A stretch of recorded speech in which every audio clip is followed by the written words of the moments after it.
Hi everybody, this is a very special day for me because after university, when I started working with finance, one of the first people I met was Carl-Henric Svanberg.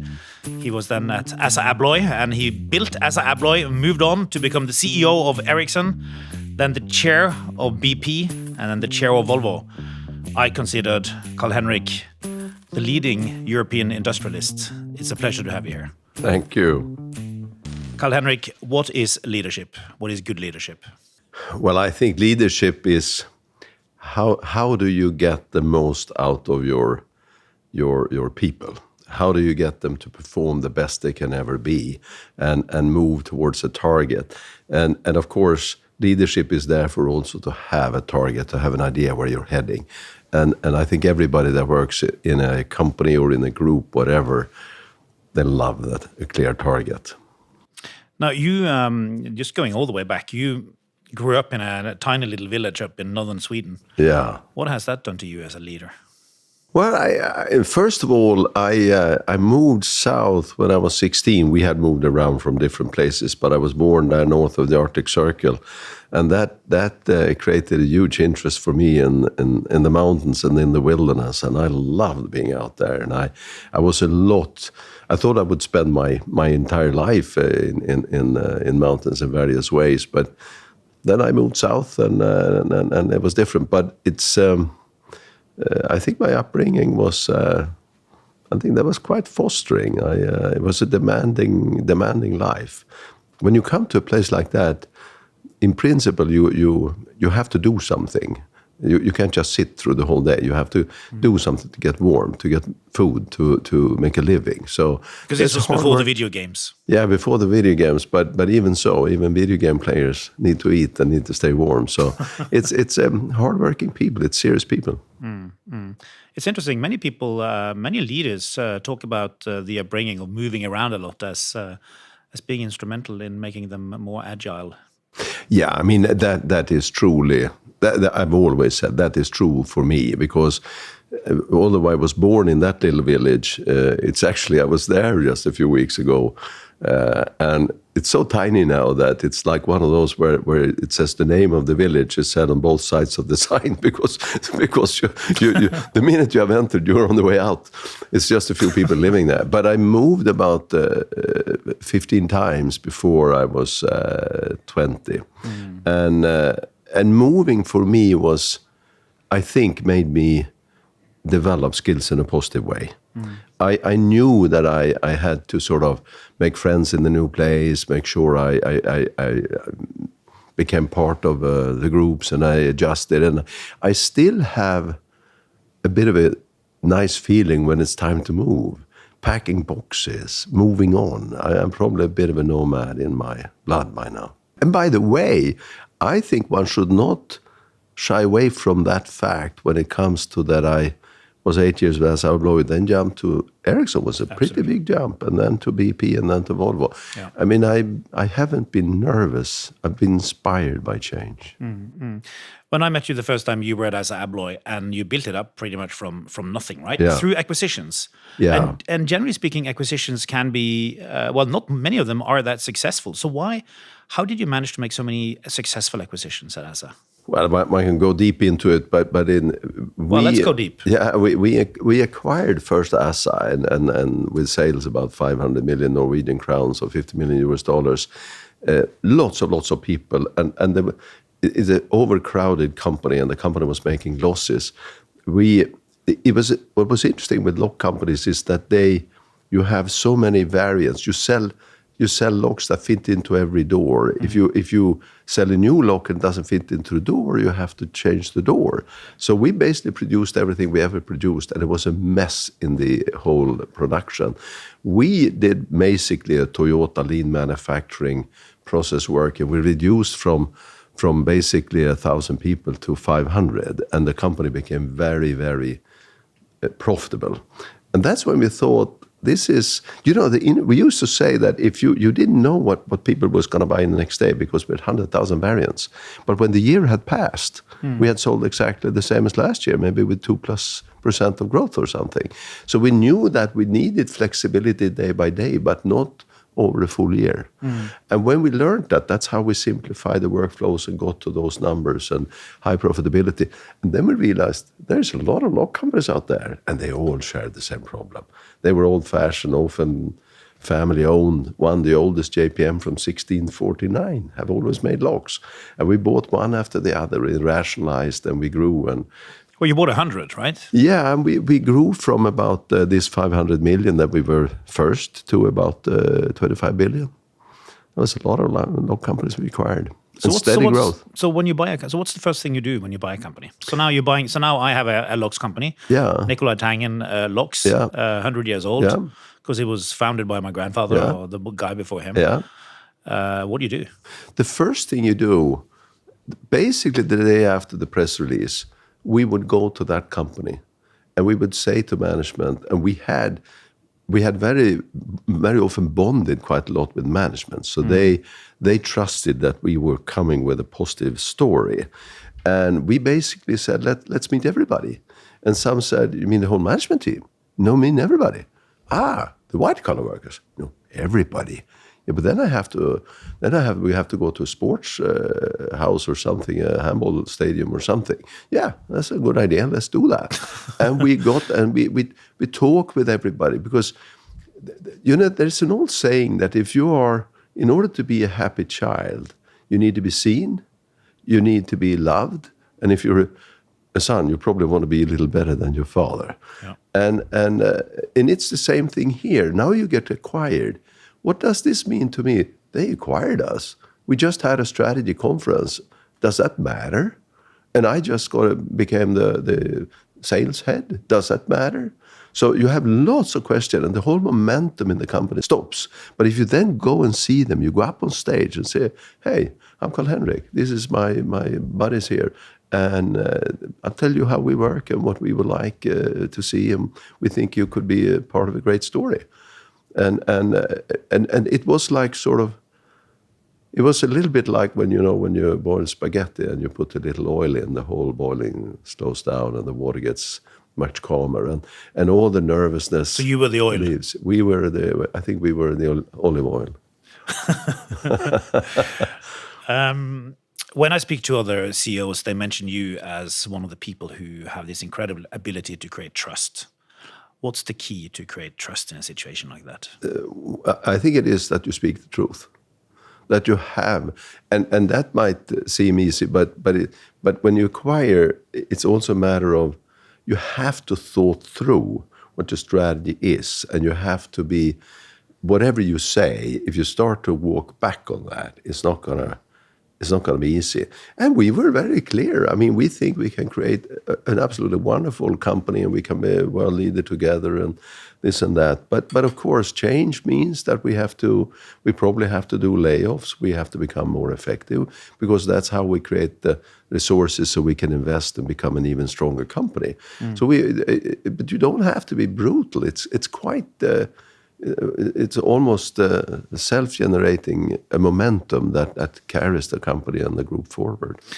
Well, you say you don't have to be brutal, but then you took over as CEO of Ericsson, which was just after the dot-com boom. Yeah. And some people would say that reducing the staff from 110,000 to 47,000 is pretty brutal. Yeah, the brutal comment was about Assa Abloy. Okay. So you were not brutal there, but then at Ericsson, tell us about that experience. Yeah, and let me first say that when it all hit, the dot-com burst there, we were about 110,000 people.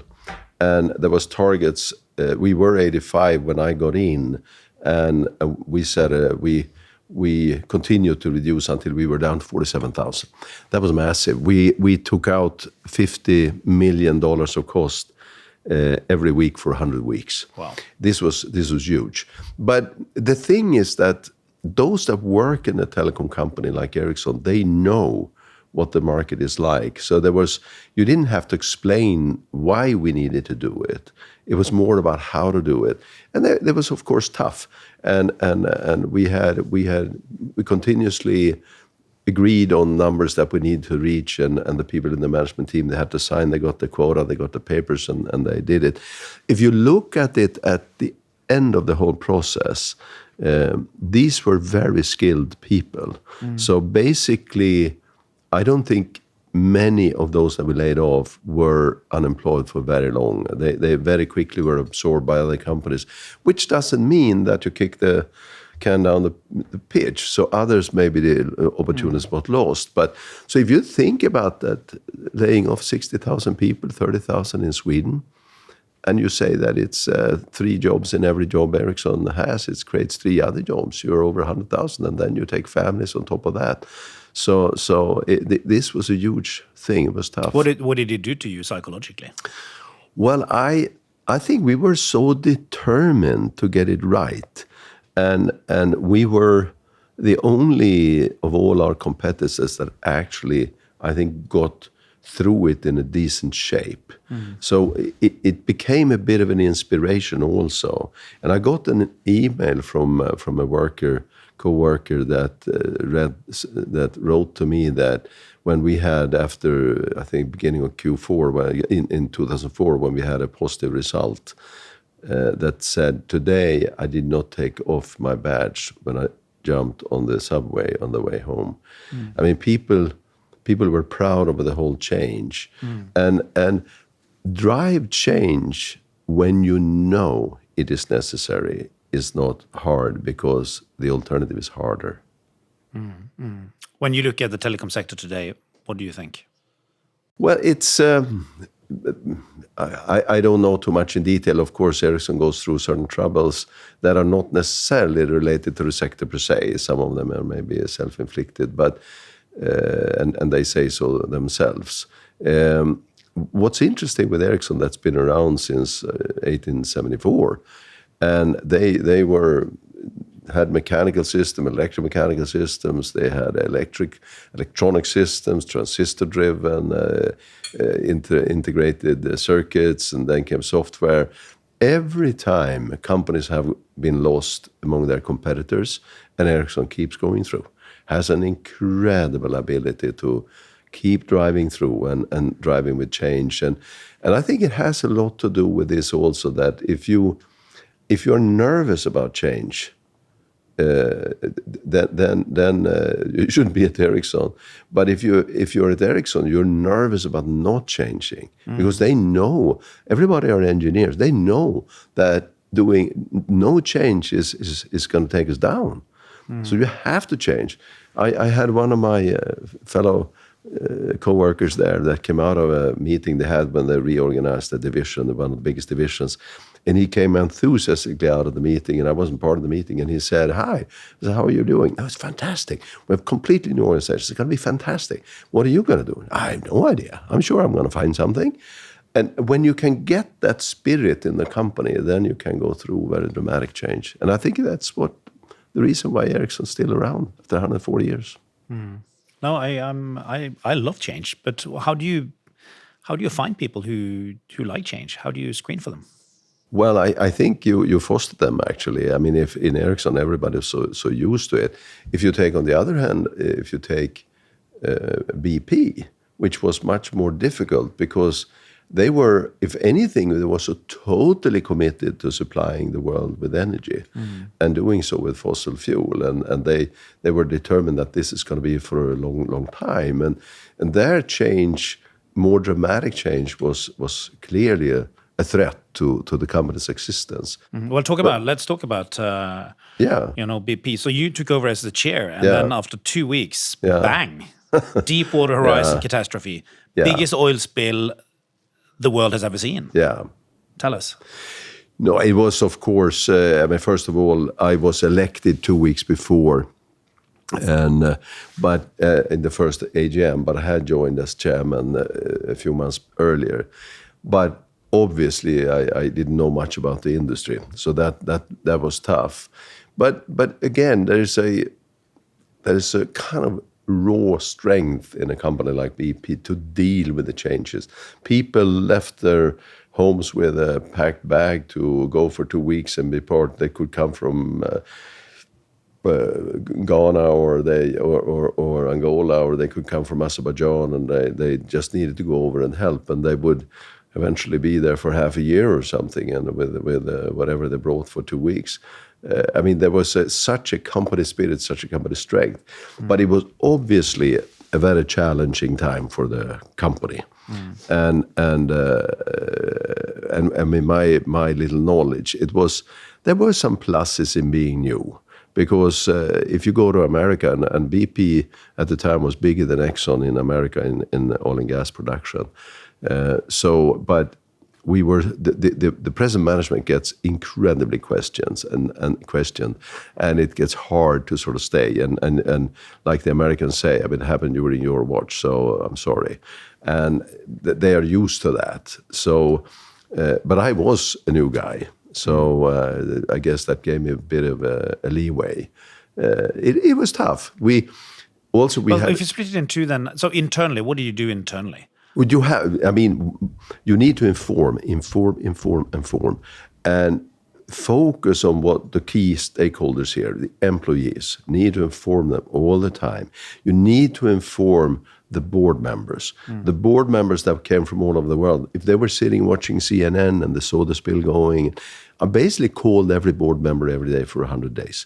Just short update, 5-10 minutes, just saying what was happening. So they were in the loop. They knew what was happening. And the investors.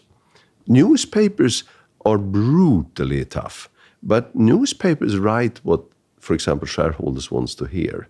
So if you have shareholders on your side, you can deal with the papers. But if you don't have shareholders on the side, then you are on a limited. What's the key here to the external side of this crisis?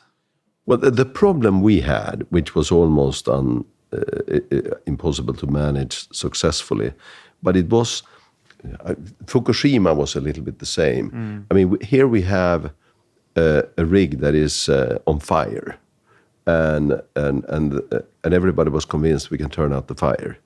But a rig with these 4 pillars that it's floating on, open on the upside. So as the fire brigades were pumping in water, eventually it sank. So now you have a rig that have sunk, and it sank to the bottom, but there was no leak. And then after five days, you start to see cracks in the pipe, the oil pipes that goes from the seabed up to the platform. When you crush that, it's like a Coca-Cola store that you crush and bend in 3-4 ways. And in the beginning, those bends hold, but after time, they start to crack. So you have a situation with a burning rig.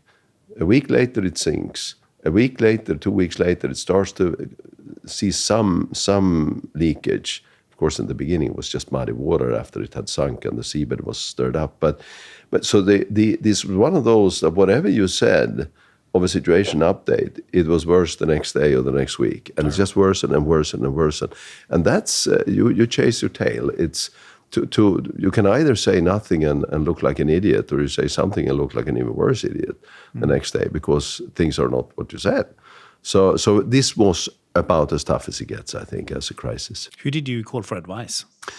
Well, I had several board members that were really sort of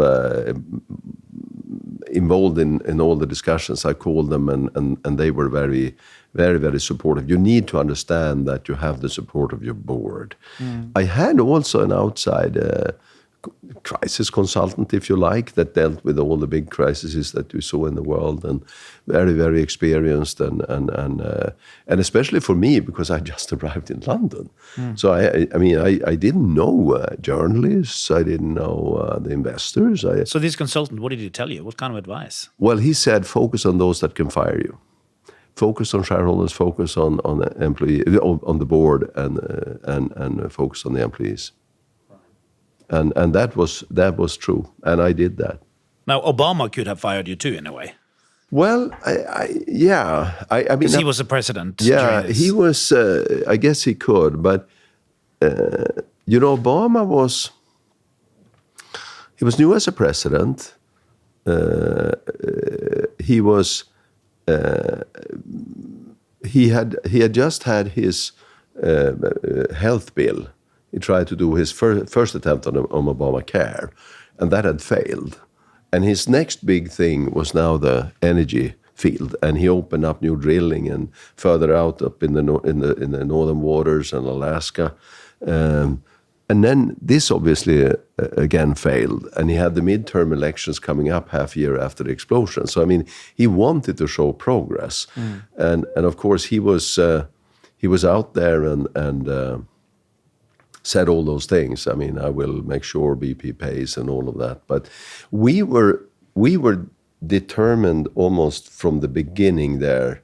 Of course, it takes some time to gather your thoughts, but whatever happens, we need to find an agreement with the American administration. We cannot have this biggest oil spill and then at the same time be in some form of battle with the administration. So when it was written as I was summoned to the White House, that was after 6 weeks of continuous pushing for a meeting. And what we agreed in the meeting with the fund, 20 billion for all those that were affected by the spill, that we would clean up and that we would have an independent judicator, which ended up being Ken Feinberg, who did 9/11 and such, so that people that were affected wouldn't have to go to courts and go through court systems. He would deal with their claims immediately and start to distribute money. That was all our suggestions. What's the key to rebuilding reputation after a situation like that? Yeah, I mean, first of all, I guess one have to understand that you are walking on a thin line here. You can't have anything more. So you need to be exceptionally careful. And I would say the way the company worked through, we had BP, was from the old days and one of the first to find oil. And then when all the crown colonies broke through, Iran and Egypt, Nigeria, and all that happened, it became a rather small British company that had started to look for oil in the North Sea and found oil and started to rebuild from there, and then found oil in Alaska, in Prudhoe Bay. So it had started to grow back up again. And eventually then through the acquisitions of Amoco and Arco, became the biggest oil and gas producers in the U.S. So it was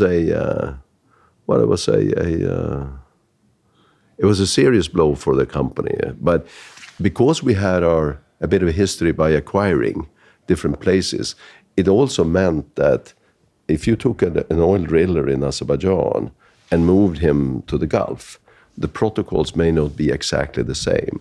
So when we started to move in people to help with the spill, that became the driver of a complete overhaul of every way we worked, so that it was completely harmonized throughout the company. So the company, as it normally is, became stronger and better after the accident. Now, then you moved on to Volvo. What's been your priorities at Volvo? Because you've been going through a lot of change there. We have gone through a lot of change. The first priorities were obvious, because if you compare to our competitors, be it Daimler or Scania at the time, Traton today, we always had a lower level of earnings, and we also were much worse in trying to follow the cyclicality, which is typical in our industry, of course. And of course, they both related, because the company was quite bureaucratic. It was not slimlined, trimmed. And so the first thing was to really drive down, simplify, and drive down the break-even level to a level where we could make much more money, and therefore could be much more on the offensive, because we also knew that the energy transformation was around the corner. And of course there was a lot of cost being driven out, and Martin Lundstedt, the new CEO, was actually probably an as successful hire as you can make, because he was Scania, which was much smaller, but was absolutely a trimmed, well-run company, exemplary company. And typically in the auto industry, you come up either through sales, or you can come up through development, or you can come up through production. But very few actually rotate around and learn all the different trades. But Martin he had done all of it. So he came more or less fully trained for taking on this much bigger job. And I mean, we were actually lucky in that sense that we were absolutely in good form when the COVID hit. And there we showed that we really could take that swing. And then we have, and after that, I think we demonstrated we continue to sort of do better and better in every aspect. But that was also key to deal with the third challenge, which is climate change. Talking about being fully trained, what are the experiences that you've taken from your previous jobs into the chair of Volvo? Well, there are several, I think, but one is, first of all, this is a changing world. Will always be. And you have to create a feeling in a company of trust in its own abilities so that you think you can excel in change. And if you get 100,000 people to understand that it is all about change, then you get nervous when you stand still. So you get a positive momentum for change. That, I think, I've learned from Ericsson. But I also learned we were almost religious in Assa Abloy in driving the workflows and simplifying the companies, and took almost every company up 10% profit margin points, and just by simplifying in best practice and everything. So I think Assa was a good school in general manufacturing, in productivity, in getting every calorie out of the company and its abilities. But Ericsson was the opposite, and I used to joke with my guys at Assa Abloy. I said Ericsson is like whitewater river rafting, while Assa is more like fly fishing. You know, it's very predictable. Moving on to something slightly different, the role of the chair. Now, what's the most important thing a chair does? Yeah, there are a few things that I think are really key. You can never get away from the fact that you are the ultimate responsible of recruiting the right CEO. Because you can have the greatest ideas, whatever, you have to find the right CEO. And you have to find a role where you are able to challenge the CEO to stretch without the CEO feeling stressed or questioned or something, and create an atmosphere that we are here to do the right thing and have fun at work. But the other thing is, of course, to use the board as effectively as you can. And I think it's important that the CEO in a company can look up at his board members, to someone that has done something similar. Taking a company through a dramatic change, taking companies through technology shift, whatever. So you have somebody to learn from. It doesn't work if the CEO looks. I don't mean look down in a way that you're negative to the person itself, but is much more experienced than the person that is in the board and in theory supposed to advise you. So to get the right people around the board table in the boardroom is key. And then how do you then let the discussion go in a room so that you get the most out of everybody's skills and experiences? And I often say to Martin and say to anybody that from time to time the CEO presents an idea, and then the discussion starts to go. And you realize after a while that this is not going to go the way that maybe the CEO had thought. And you may say, well, I may say, or Martin may say that maybe we should take this another turn and come back in a quarter. At that time, it is so important that Martin the CEO doesn't feel that this was a failure. Yeah. You want him to feel, wow, I was lucky to have that discussion with the board. I'm so grateful, and now I'm going to work on it and come back to make it a much better choice. I think this is something of importance, and that takes, of course, skill from the CEO. It takes from the chairman. It takes also maturity for the board members, and it takes maturity, cleverness from the CEO. Supposedly, one of the most important things for a chair is to remember that he or she is not the CEO. Yeah. Is that a problem for you? No, I don't know. I've never felt it like that. And it depends a little bit also how you work. When I go back to Assa Abloy, it was just companies everywhere. So my role, well, you may recall me as the CEO of Assa Abloy, which I of course was, but I was often in the chair position versus them. I think I've never been the person necessarily on the barricades with swinging the flag and such. I may have been that in more theoretical way with because I think it's so important that the CEO must lead the discussion about the vision and the direction of travel and all of that. How do chairs waste their time? What's the most common way they waste their time? They waste the time. Yeah. Well, I think. First of all, there is a way. If you think about that, you're going to be, if you are a chairman for, say, 10 years or whatever, every day where you don't feel that the company is making some form of meaningful progress, even if you will have a downturn and downsizing and all sorts of difficulties and what have you. But every day that you don't do the utmost of advancing the company's position or sort of help advancing that, inspire that, it's a waste of time.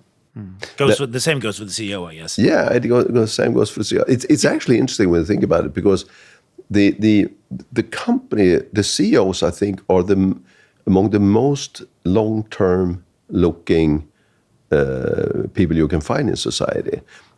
People are saying that we are working a quarterly sort of leash from shareholders. Well, you have to perform quarterly in relation to the circumstances. Otherwise, the shareholders may get angry or irritated. Why did you do that? But let's not fall into the trap that that's the life of a CEO. Martin Lundstedt, or when I was at Ericsson, whatever, your focus is 10, 20 years out. What is coming? The division managers may look a year out or 2 years out, but you look 5, 10 years out. Of course, Martin is thinking a lot about where is battery technology going and where is... So, and a board, what's interesting with a board is that a CEO changes from time to time. The board never changes. The board is an institution. People in the board rotate, but the board is there for a long time. It's there forever. And that also means that the board has, if you take culture in a company, for example, impossible to change, you feel, impossible to change culture in a company from the board seat. Well, it is. But you have a responsibility to understand if the culture is sort of right. You cannot expect that a new CEO, every new CEO changes the culture of a company. So who is responsible for the culture? Well, I think the board carries a big responsibility to understand, is this right? If it isn't, you need to think hard about how you can change it. But culture takes a long time, more than a tenure of a CEO to change. Yeah. Can the chair and the CEO be the same person, you think? Or should it? On that, I would say, if you take the American way, where they are, and for example, when Motorola, I think I don't know exactly the details, but principally say they on a Monday announced that they are going to sell their patent portfolio, and on the Friday, Google have bought it. I mean, in Ericsson, I mean, it would take months for us to work up the acceptance from a board to do something like that and so on. So you can act much faster because you have a sort of a strong man at the top. But on the other hand, it's much harder to challenge the chair and the CEO. That person becomes a very strong-headed person at the top, and I think that has some serious negative sides as well. I mean, we advocate against it. Yeah, do you think that makes sense? I think it makes sense, although from time to time there are examples when every system can have its examples of where it's really worked well. Yeah. If you take the British system, where the CEO and the chair is much more active. I was expected to be 3 days a week at work, and I was expected to travel myself, have all employee meetings, meet partners and what have you. And if the CEO would say that I think the new strategy is really getting accepted, it works really well, then when you have what we call an executive session with only the non-execs, they would say, Carl-Henric, you heard what Bob said. Do you see that? And I was expected to be out and feel that. That system is not bad in theory. It's actually quite good. If the two work really well together, it can work really well. But it's hard to find a good chairman. It's hard to find a good CEO. So the likelihood that the couple together, that's an additional complexity that works, is maybe not so high. But if it does, it's great. If you take the Swedish system, when the chair is definitely non-executive, I think that's a very good system. It's a safe system. It has a lot of check and balance in there. Moving on to corporate culture, you said that it's difficult to change the corporate culture during one CEO period. Now, corporate culture is one of the things I spend a lot of time on. I think it's incredibly interesting. When you look at corporate cultures, what characterizes a good corporate culture? I think in today's world, ability and appetite for change is very important. And a culture where you talk about issues. I used to always push something I call seek the truth, because you have a lot of corporate truths. Yeah. They may say in Ericsson, everybody knows that we don't make any money on broadband. Okay, good question. Let's sit down. Let's take this from the beginning to the end. Make sure that we understand we're making money on broadband, so we can either stop doing it or change our view on how we're doing. To seek the truth and not get into this kind of statements, but you are serious. I think that's very important. I think it's important in the management team that you really work through issues, so that it's a high ceiling in the boardroom and every question is key. But once you're out there, you are representative of that team and you stick together. You are sort of so there's if one person in the management team says something, another one says something else, then you leave the company in confusion. So really go to the bottom of the issues, work them through, and then stay strong, and then spend enough time on sort of making sure you inform the company so that everybody comes along and understand what the direction of travel is. I think these are, and if you take culture, if you take risk, what is the appetite for risk? Risk is something positive if you take a calculated risk. And without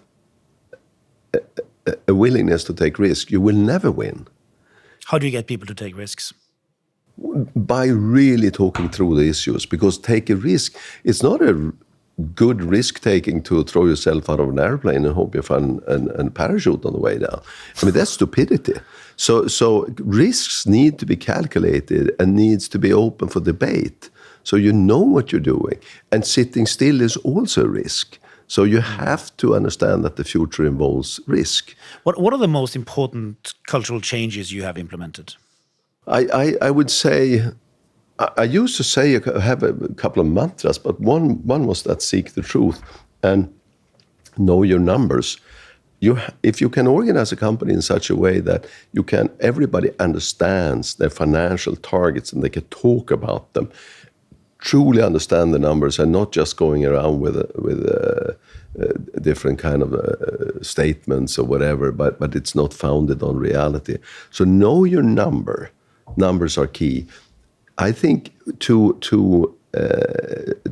know your job, have respect for the job, and as a CEO, you're the highest person in the company. You see competitors, you see all the different activities you have, you see customers, you see everything. You have a huge responsibility to gather all of that knowledge and find and put it together into a strategy you can visualize to people so that they see the picture. You know this thing with the guys that are building this temple. You may have heard about it, but you see on a cartoon that people are cutting stones. Yeah. And you ask a guy, what are you doing? Where are you cutting a stone? And you ask the other one and says, we're building a temple. If you can help everybody to see the temple, to see the goal. And in all that, I also think that we had as a code word in Ericsson, or as a cornerstone, was respect. You need to deal with all your people with respect. If you have people that, you have bosses that come into a room where people are sitting and they talk for a while, and when they go out, everybody's exhausted and think we need to take a break here. We have other bosses that comes in and people are ready to fly to the moon. They get so energized. So you have people that eat energy and you have bosses that create energy. What's the difference between them? What is the key to create energy? Well, I think it is... is it something you can train, or is it innate? I think it starts with a clear understanding of what the challenges lie, what capabilities you have, what the vision of the company is. And if you can describe that, and you can describe the strategy, and you can take people on your journey, that I think is the winning formula. It's not very complicated, but I think it requires that a boss truly takes on the leadership of self. I am now the boss of this company, and I am responsible for making sure that we have a direction of travel that I can explain so many comes aboard. You have others that come in as a boss and say, well, they had to choose one, they choose me, and I'll do the best I can. How do you make sure that there isn't too much bureaucracy in a company? Well, I mean, I think it's... sort of, for me, bureaucracy is just something that there shouldn't be bureaucracy. You need to take all that out. That is how you sort of clean the company. You clean the P&L from all the workflows needs to be straight. Anyone that there shouldn't be anyone in the company that isn't contributing every day to where you want to go. It's a good question. I've thought about it for a long time. Bureaucracy kills a company. Yeah, it's you have to just clean it out. It's not easy, huh? No, and we used to joke about it when I was back in the old ABB, where there was so much reports, and people say just stop sending in the data for the report and see if anybody asks, and nobody ever asks. I mean, just not so sure that would have gone down so well in this fund, but hey, we'll give it a go. But this is back to the end of the 70s, so Björn Rosengren, I'm sure it's far beyond that. Yeah. Now, moving on to leadership, one can split between being an effective leader and an efficient leader. They are, in a way, two a bit different things. Now, how is a leader most effective? Well, first of all, I would say that effective is really the name of the game. Efficient, I think when I started in the end of the 70s, beginning in the 80s, you had this idea of the monster leaders that worked 22 hours a day, and then they could speed read something, and they could absorb, and they were dictating letters while they were at the dentist's office or whatever clinic. I think the effectiveness is your ability to engage and inspire people around a target that everybody shares. And how do you do that? Well, I mean, there is no... First, you have to... Don't complicate your strategy. Make it easy, explainable. Make sure you have the meetings and where everybody can hear it firsthand. I mean, we had in Ericsson, because it was so fast, the whole strategy development or the whole development of the industry. So we had, every year we set up that we had 3-4 workshops with maybe 75 people, 100 people each in 3-4 parts of the world. And we constantly mapped everything everybody saw. What was the experience? What was it they were missing? What should we think about and all that? That was put together as a strategy approach. And then we had worked on that hard in the management team. Then we invited the 300 top leaders in the company and over the 3-day session. And then we went through every single aspect of the company and everybody could talk for 8-10 minutes. And someone said for me, I cannot explain the radio strategy in Ericsson for 8 minutes. That's not serious. And I used to say to them, give CNN 3 minutes and they can explain the Second World War, how it started, how it ran, and how it ended in a way that we can understand. You can have 60 minutes, I promise you, the people will stop listening after 7, 8, whatever. So condense it down to something you can understand, area by area by area. And then it ended up with a slide series of maybe 30 slides or 40 slides that were what we were going to do for the next year. Then all of these 300 went home and ran all employees' meetings with 300 each. Then within a week, we could reach 90,000 people. Wow. And everybody around the strategy. I mean, the trust in the company that they don't need to worry that there are other ideas that we should consider more. They know that every year we are vacuum cleaning the world from ideas and putting together a strategy. Now, Carl-Henric, you, of course, look exactly the same as you did when we first met 30 years ago. Yeah, so do you. We're a little thin-haired. But the fact is, we are 30 years older. Are you a better leader now? Yeah, I mean, I think you are a leader in different ways. I was more energetic then, probably. Doesn't mean I don't have energy, but I'm probably more thoughtful. There is so much. And tell me the trade-off between energy and thoughtful. Yeah, but I give you the example that you probably are aware. Somebody called to me the time after 50, the time to be wise. You've had your successes, you've had maybe your failures, and if you're sitting here in a room with say 10 people around and discussing something, you will from time to time know, I have this great argument coming here. And somebody else is talking, I need to jump in first because I want to say this. And you realize that this guy or woman over there, they're about to say the same thing. So you want to come forward, so you need to make sure you get in. And you come to a point where that's no longer important. And why is that, you think? I just think your ego is maybe coming down a bit. I mean, let's face it, in this time of jobs, if you don't have an ego, there's something that drives you to spend totally disproportional time working and lots of worries and successes, but also failures and all of that. There's a drag in that. And if you were to be completely honest, what's been your dragon? My dragon? Yeah. Well, I don't know. It's a little hard to say because you have constantly challenges. I think I am probably wiser, less self-certain. I have an ability to quite quickly understand a situation. Yeah, but the driver, what's been the driver? Is it coming from a tiny village, you think? You mean, what's the driver? Well, I mean, I don't know. We are all different. But I've had this, I don't get tired easily. I've always had this drive of doing things, not on my own. I'm not the guy that will walk up on Mount Everest alone or sail alone like Frenchmen do in a boat around the world. I get my inspiration from taking a team and really energizing the team and reaching great targets that we have sort of set. But who do you want to show? I mean, you mentioned that it's important to be a little bit better than your father and that kind of thing. I mean, if I really dig into my soul, I had a sister that was diabetic from 9. Got diabetes in 1957. She was born 49. And she got blind when she was 25, and she had to transplant a kidney and amputate feet and stuff, and passed away when I was 46. And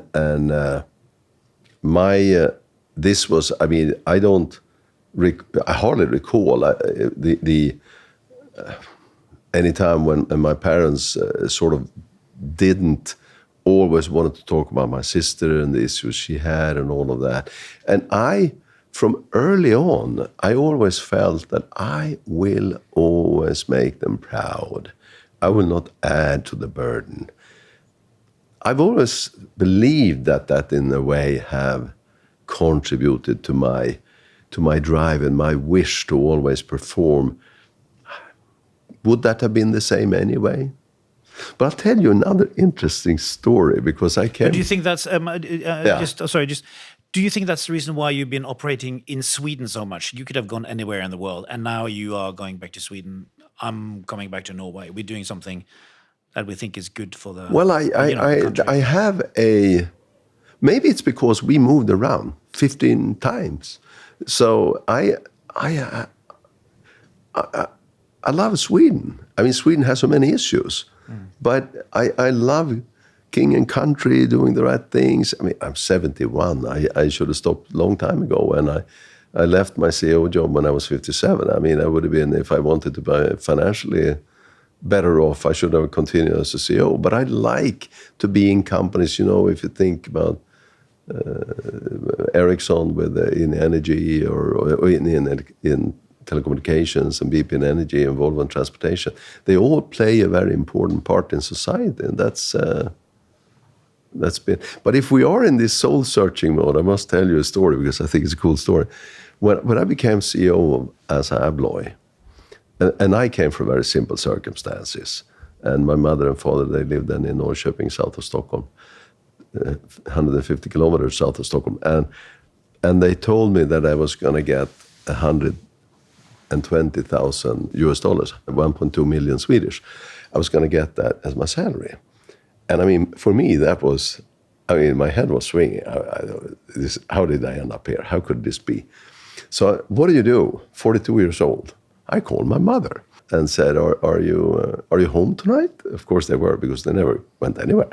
So I drove down then 200 kilometers, 150 kilometers, and I sat there during the dinner, and I tried to get into the topic. I mean, my father, I think he had 14,000 a month in pension, and my mother had 5,000 or something. And I was sitting there, and I was trying to get into the topic, and I couldn't get them there. And then my mother eventually said, "How much are you going to make?" And I said, 1.2 million. And she says, "Wow, that's fantastic." And then my father looks at me and says, "Is that really necessary?" And you know, I must have thought about that. Is that really necessary? Hundreds of times. And I don't think it is. I'm not sure it is. So what is necessary? I don't know. But I mean, the thing is that, is it necessary for Johaug to make money? Is it necessary for the Plantis to make money? No. But if you want to